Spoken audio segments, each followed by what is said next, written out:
Originally, when the clock strikes midnight tonight, it would have marked the beginning of Virginia's new assault weapon ban.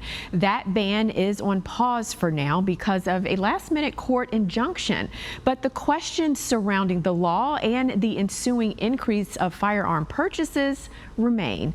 Our Kelsey Jones takes a look at where things stand right now.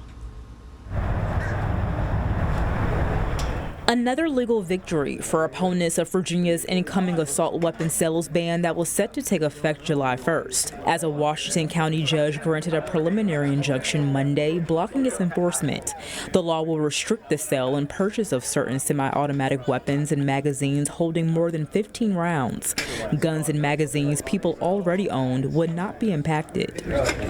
The Washington County order comes after a similar injunction from a Lancaster County judge last week. But while that one only applied to Virginia State Police, this latest one also applies to several Commonwealth's attorneys. Before the rulings were issued, gun store owners like Mark Tosh, who manages Town Gun Shop of Richmond, says customers raced to buy soon-to-be affected items. In fact, we've seen today more first-time buyers. I mean, of course, over the past 3 to 4 weeks, but even today, we've had a number of people who have come in for first-time buying. They're like, this is my first time. Can you show me about ARs and what can I get and what do you have available? Tosh says demand has overwhelmed Virginia's background check system. Even tonight, we have over 30 delays of backgrounds right now that these individuals have already filled out the paperwork and they're ready to purchase, but until the state grants them their approval number, and we're running into a real paradox where we're going to shut down at 9 o'clock, and these people may not get their weapons.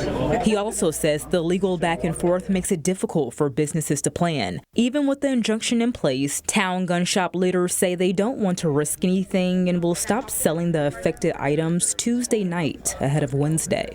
We're waiting to hear from our legal team of can we operate, can we not? Virginia Attorney General Jay Jones said his office is appealing both injunctions and shared this statement saying, quote, "The Commonwealth will appeal entry of this preliminary injunction. We will continue fulfilling our responsibility to defend Virginia's magazine capacity restrictions, the assault weapons ban, and uphold laws designed to keep Virginians safe." Meanwhile, another law related to assault weapons is being delayed for another reason.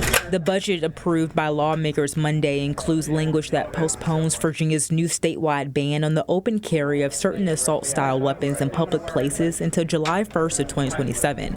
Lawmakers said the bill's wording would have created what they say are unintended consequences, possibly allowing the open carry of firearms equipped with large capacity detachable magazines in places where they're currently not allowed. So we really just want to make sure we're not doing anything we didn't mean to do, which I think Virginians would appreciate.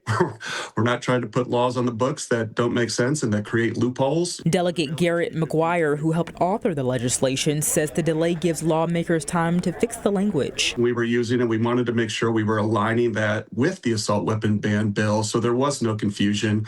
And so we decided we could just do a cleanup bill in January of 2027.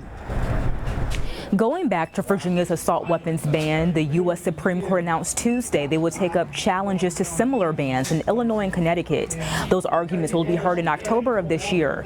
For now, in Chesterfield, I'm Kelsey Jones, CBS 6 News.